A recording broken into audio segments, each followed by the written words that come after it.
This overland flow path on your screen is a significant overland flow path. And the modelling work that we've done shows that up to 70% of floodwaters in the design storm event flow down this overland flow path and not in the river itself. And so, maintaining control of this overland flow path is a very important aspect of scheme management into the future. This particular, Google Earth aerial photo shows, post a recent flood in 2017, and from that we can glean some important information around how the scheme operates. In particular, when you zoom in, you can see, the weed that would normally be, sitting covering the entire pond. You can use that weed to indicate how the water has flowed through this site, and you can see it's from a southerly to a northerly direction, because the weed is sitting at the northern end of the ponds. So this is our key overland flow path. To the left, you can see the Piako River, which is, has significant sediment, laden water moving down the river. And between the two pieces of information of how the pond's weed is sitting, we can understand, with clear evidence that how the water interacts as it flows down the entire scheme between the river and the overland flow path. And so it's clear that this overland flow path during this flood event operated in a significant manner. Hence the weed sitting at the northern end of these ponds, and we can also see that significant breakout of the river water enters the what is termed the ABCD flex block. And so our clear understanding from the model is this overland flow path operates, and it actually crosses over the Piako River proper and enters the ABCD flex block. And then from that, as the flex box fills with water, it enters back into the river further downstream through spillways that have been designed into the banks that run down the left-hand side of the Piako River.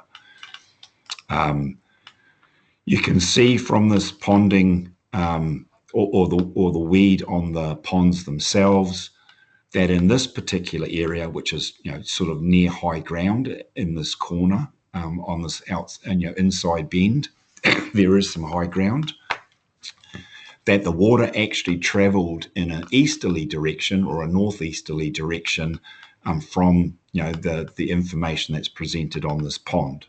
And what this tells us is that the main overland flow is obviously flowing down here and flowing directly into the ABCD flex block, but in this location it's actually not able to do that very easily, and so the water that's coming down the overland flow path here has to travel in an easterly direction,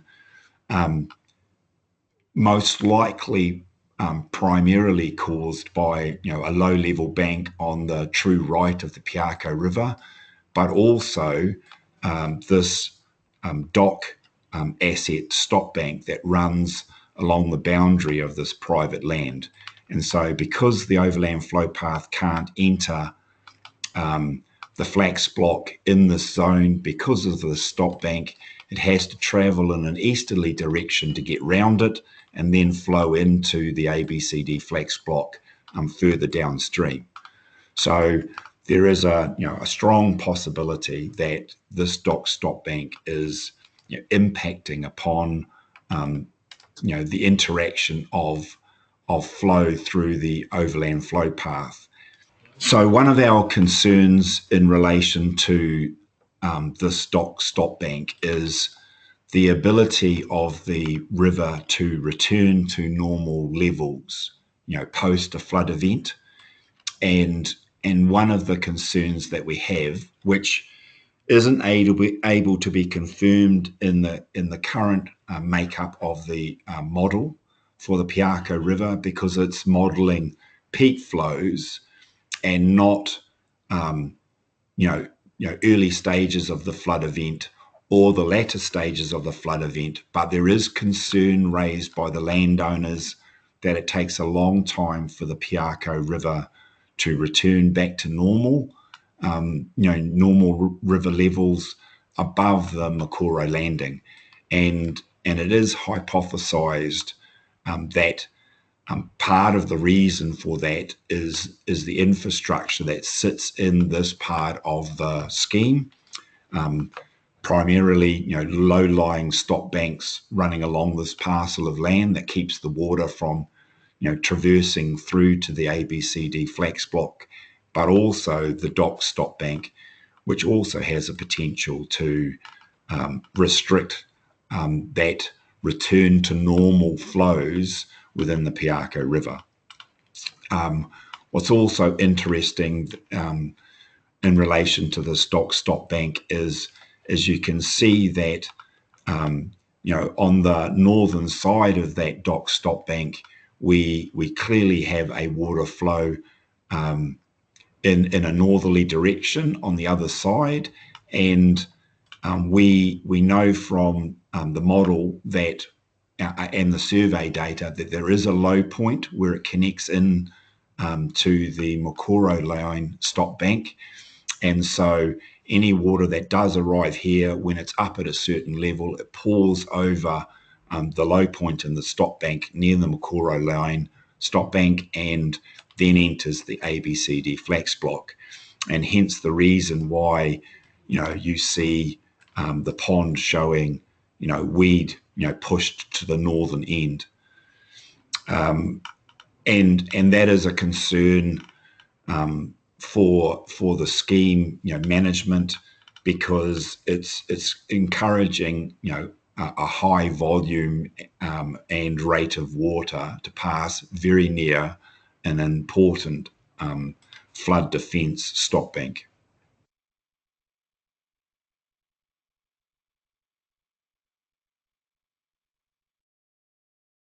Mr. Chairman, that dock stop bank, even if we buy that, can we get it down or not?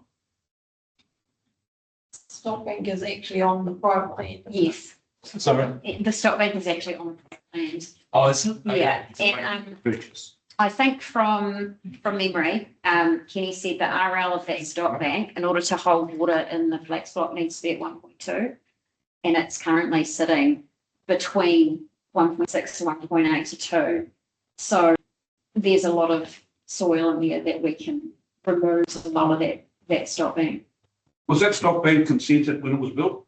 I'm not sure. And was it done before 1991? If we can just rip it down. Well, if it's not part of a drainage scheme, it's not consented. You can help. I've just been involved in a few. Yeah. I'm not sure the exact date that it was put in. But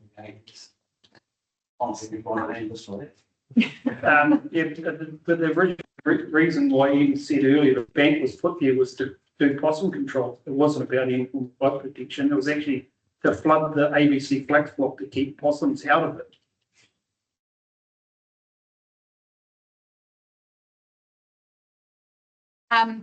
So this is something we've added with business case this time around. We've got two options with funding for this. So we can either do a one-off purchase, which is the 1 year column.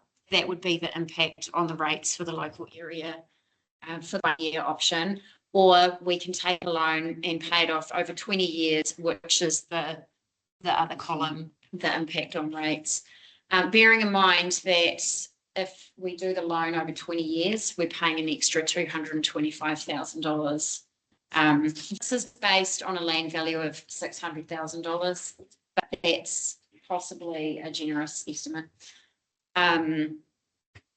Yeah, so that's the funding. Next slide, please.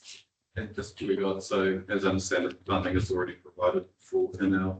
Sorry, yes, Capital. yes, this has already been put in the long term in the LTP. Yeah. Right, just on the land price, how have you come to that value?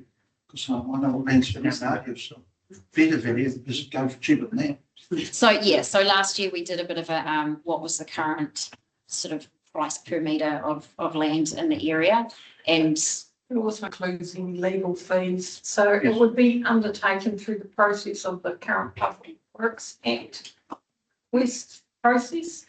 Just looking at the Selena market, we could 19,000, we could get infrastructure and better things on this year, this 30,000 hectare, 10,000 homes, so just question.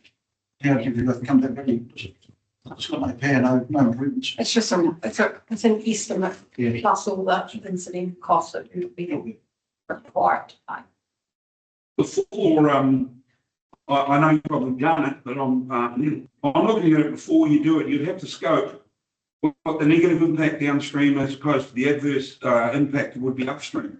Yeah. Before you, I mean, we're considering taking the stop bank out, but there's a lot of work has to go in before you're at that stage. yeah, so 100%. Once the next step after purchase would be to look at the model. I think that the regional model would be available for use at that point, and we could use that to map the river, what a flow is going to do in certain rain events, and just look at any impacts of any changes that we'd look at making. So there'd be a lot of research behind it. You want to know that before you bought it? We don't, it's a model not currently able to We map the. We have a current Piaka River flood model. And that required to have those as part of our scheme reviews. So we have that model, and that's what's been based on the knowledge of what we have now and that 2017 event. So we know what's happening now. A new model that's going to be available for the resilience team by June this year will enable us to go in and finally look at that catchment and both catchments together on the new model and the new information that's available and test scenarios. And that's what we're talking about here is what do we do if we make some changes, what's the effect going to be? With all due respect, though, like the modelling, I hear a lot of talk about modelling these days. There's a lot of things don't come into the modelling, like the absorption of the land or what time of the year it is. If there's a weather event when the land is dry, or if there's weather, you know, and they model it to the best they can. But there's a plus or minus quite a bit on some of those modellings, in my opinion. That's true. This is the next step up in modelling. So this asks all of those questions. I'd say our modelling on the Piaka and the Waihao and the Waita in the last 20 years is mostly unacceptable. No other scheme in New Zealand has had the modelling that these rivers have. Since we did the cross sections and the GPS located, that was in the late 80s, wasn't it? I think, or early 90s. We've got a lot of rivers. And there'll be no other river scheme in New Zealand that's got the modelling behind it. These, they're right here. Yeah. So what you're saying, understand it, but you don't understand the information that's collected behind it. That's all I'm saying.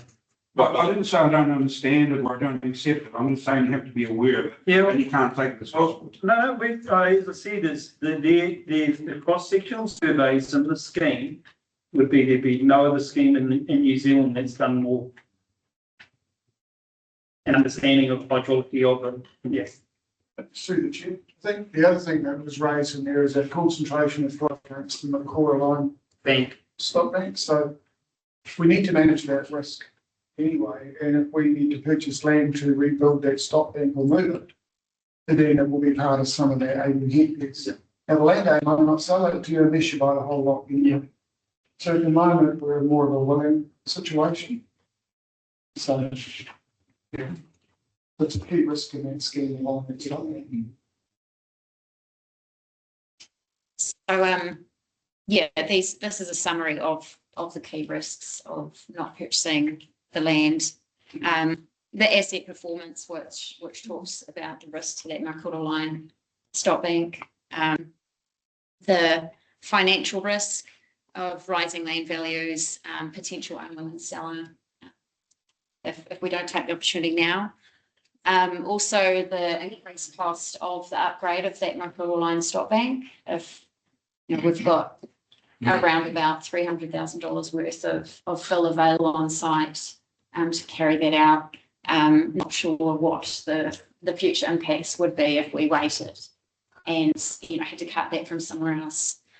Weather events, the scheme's ability to cope. And from that, you've got the social impact as well, farmers in that area that,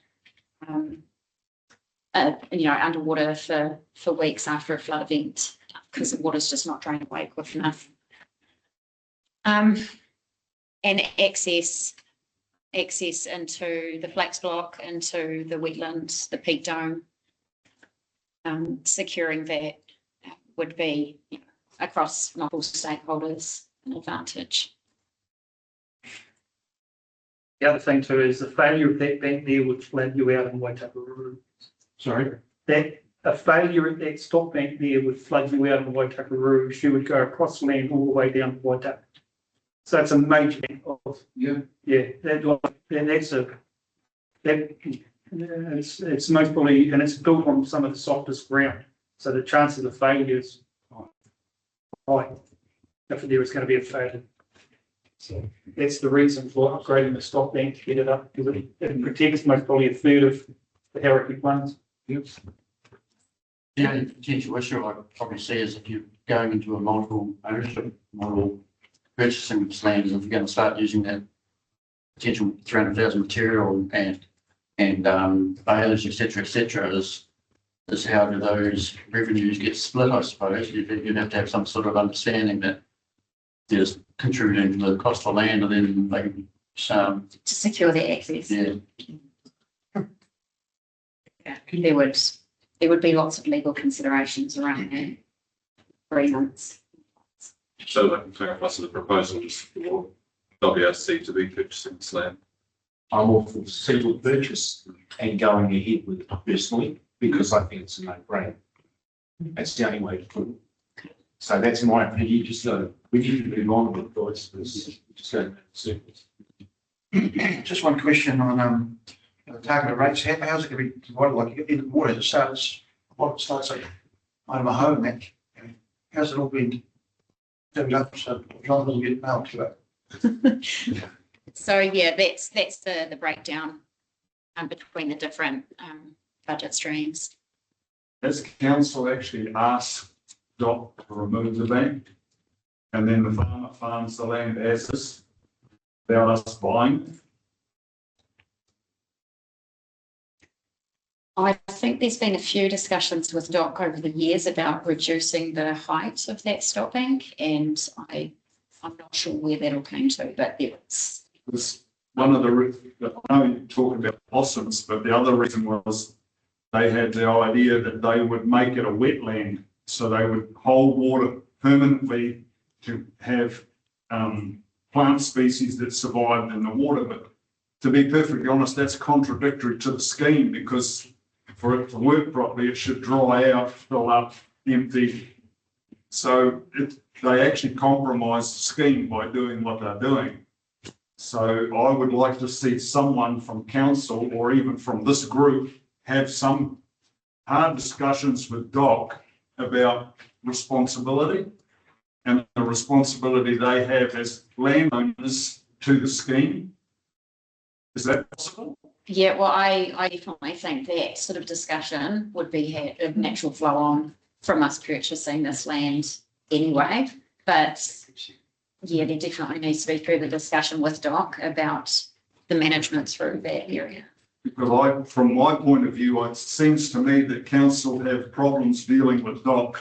So it's easier to turn around and buy land that they can mine to build a bank, as opposed to talking to DOC and saying, there's still excess tailings all the way down around the scheme system when the original dig went through that we could utilise, move and build the bank. Yeah.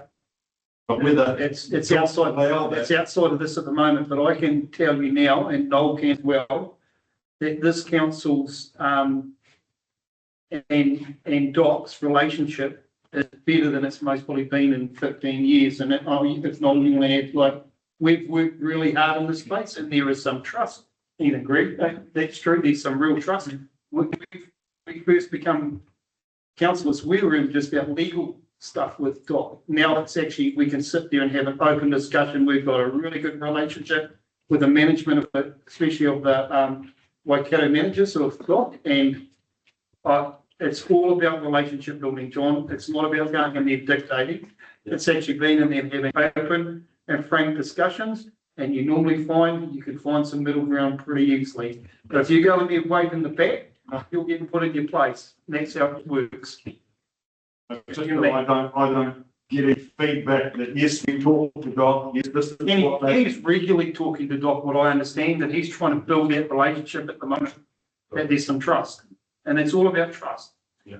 And as soon as you don't do something, the Doc feel that you're untrustworthy, they'll just put up the barriers straight away. Because for me, being a landowner right next door to a, understand the responsibility of this original scheme. It's like paying insurance. You pay your rates, you have a scheme that works. Someone else takes over your insurance policy and they change how it operates. Yep. And then all of a sudden, hey, we're not getting the same level of service because they're doing different things within the scheme area. Yep. So if I can just jump in. Just an example that we can give you is that Robbie and I both been looking in the Whanganui wetland space. They plan to come up with trying to find a way forward to clean it up. But Doc, as a result of part of this work, have realised that they've got a weir on there that's been in there for what, I don't know, lots and lots of years, 20 years plus, and it's fixed the height of the wetland. Before the weir, there was a seasonal effect. It would dry up, it would, flood, it would do all sorts of things, just like you're saying. They've accepted that that weir is a problem and that they are now looking with the renewal weir, the consent of having a seasonal weir that reflects nature. So that's been built up through the work and it was pretty serious. So, it was open, the Doc incredibly brought a really tense and calling council untrustworthy advice to actually having that completely turn around. So that's through relationships, through an openness that's been achieved. So it'll be easily stuffed up, but at the moment it's working well. And even the national and the current minister of Doc is very open to discussion. So it's come a long way.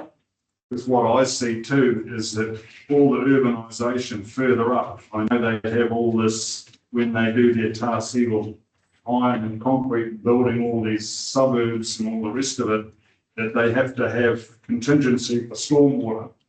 And they hold a certain amount of stormwater. And that now is part of the reason why the Piako has a higher flow for longer, because as these containment areas drop their water level, that adds to the Piako, which continues to flow for longer. So in 17, we had one tropical storm and then back straight up with another one. So the system never got a chance to actually breathe and empty before the next one came in.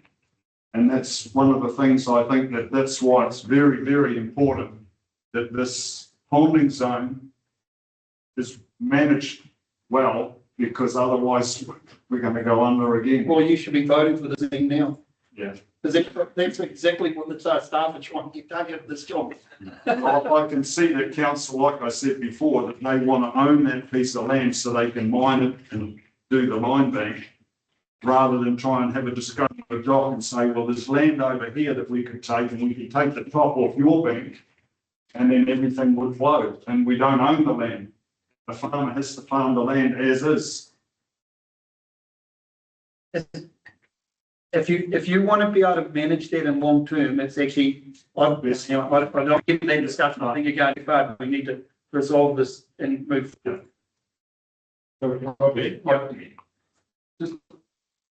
I'm just concerned that this committee is doing a lot of talking, but everybody's asking for action. Yeah. So is it possible, and I am outside the committee in terms of. No, you're a member. Thing.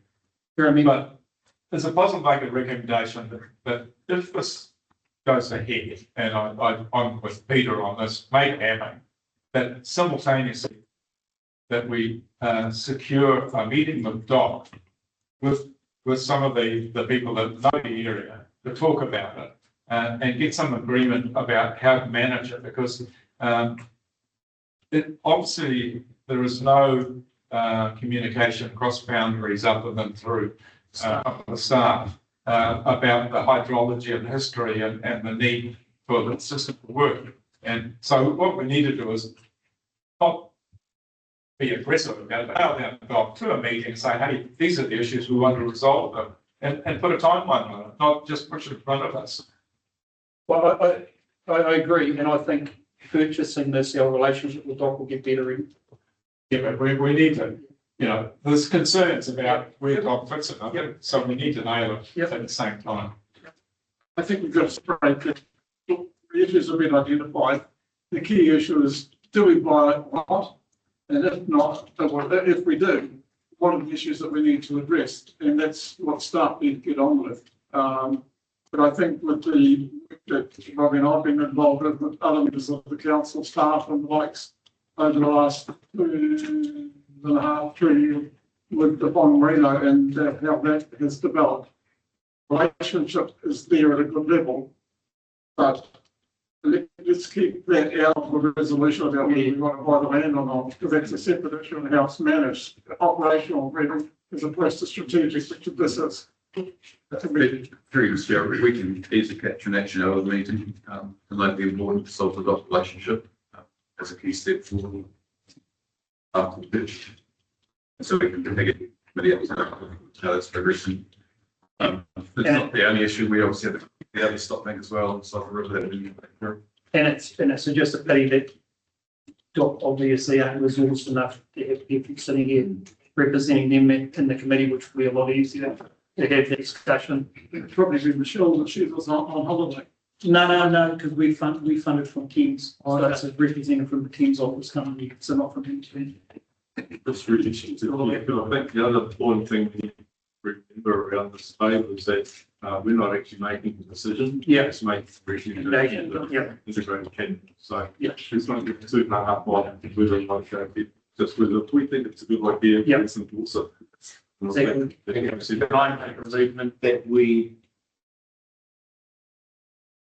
impose the council that we buy the land subject to the price that they will negotiate. Yeah. And then we also, that we perhaps talk to Doc once, sorry, not we, council talk to Doc about management of future flows through you. Is that a good word for him? Yeah, well, whatever we do on the land. It's just our recommendations. Yeah. You can work it out. So your recommendation is in your report, and I think on the screen there's three parts. One's to receive information, the other is to support the intention to purchase. And the third is just your recommendation regarding whether it's a one-off 1 year payment or spread over 20 years. Previous slide gave, I guess, the cost benefits like any loan. It is a short-term pain, but over the long term it doesn't. So I thought the funding was re-identified in the long-term planning. So it's just about the repayment mechanism for that. So that's part of the capital and capital plan. So you guys are going to decide whether it's 1 year or 20 years. So that initial rate burden back to rate payers, it's a straight out purchase, it's a 1 year. Look, Yeah. Go back to what minutes? 6.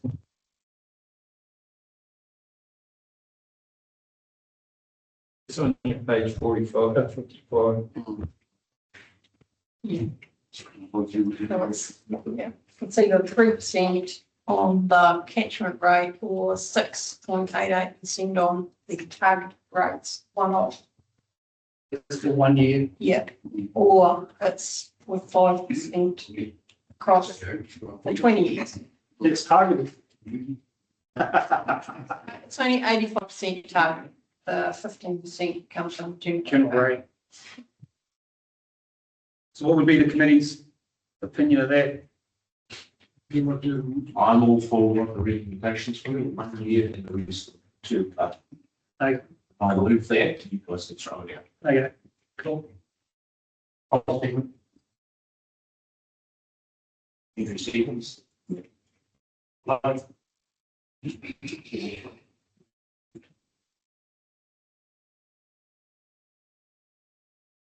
Thank you. Cool.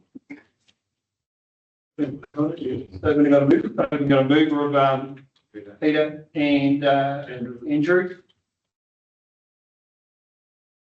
In favour? Aye. Against? Carry. Thank you very much.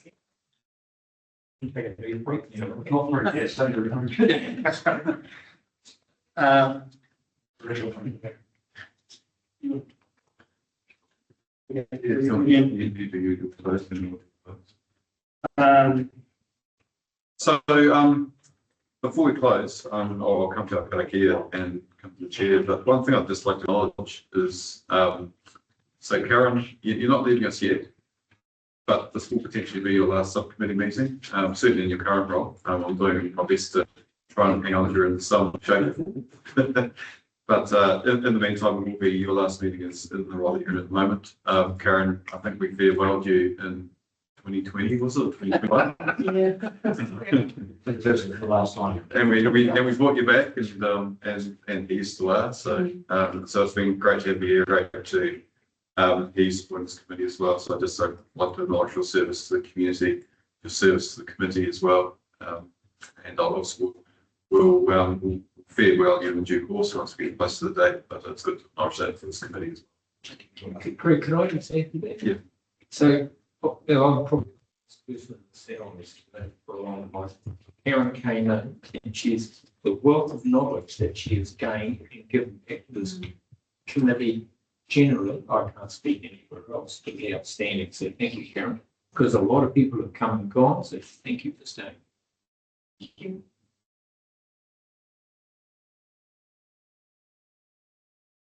If you don't mind in response, I'd just like to thank the people that put their time aside to come to meetings like this and actually be part of the decision making that the staff need.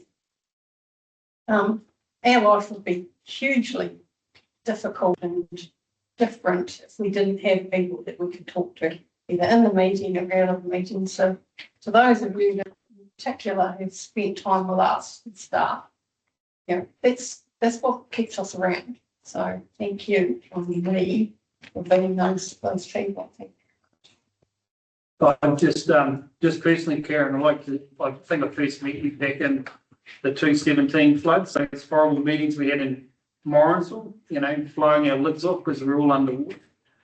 They're pretty sensitive times, but yeah, you've already shown your professional and your financial brain that you bring to this organisation coming out of the finance team has always been really prudent and you're driving it all the time. So thanks very much for everything you've contributed over those years, and it will definitely be a loss. So thanks very much, but I'll catch up with you again before you're not imagined, but thanks for everything.